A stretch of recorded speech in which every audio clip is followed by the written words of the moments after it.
वाढवण बंदर जगातील पहिल्या 10 महत्त्वाच्या बंदरांपैकी एक ठरणार। महाराष्ट्रातनं वाढवण बंदरापर्यंतची कनेक्टिव्हिटी मोठ्या प्रमाणात वाढणार। मुख्यमंत्री देवेंद्र फडणवीस यांचं वक्तव्य।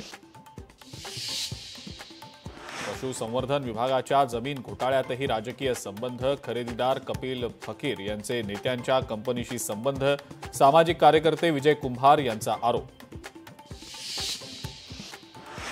लातूर शहरातील प्रभाग क्रमांक 3 मधले नागरिक आक्रमक। नागरी सुविधा मिळाव्या या मागणीसाठी पालिकेच्या पायऱ्यांवर नागरिकांकडून ठिय्या। मुंबईतल्या अंधेरीच्या गुंदवली मेट्रो स्टेशनमध्ये आढळली संशयित बॅग। पोलीस आणि सुरक्षा रक्षकांकडून बॅगेची तपासणी। तपासणी दरम्यान बॅगेत काहीही संशयास्पद आढळलं नाही।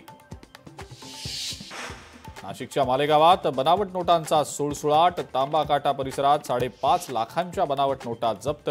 नकली नोटांसह 2 संशयितांनाही पोलिसांनी केली अटक।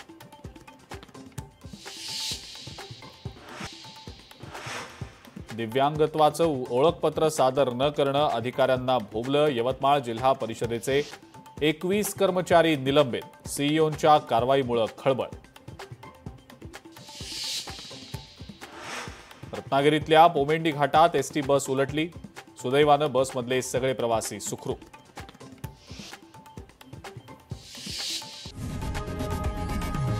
लोकशाही मराठी ऐका, पहा, जागरूक रहा।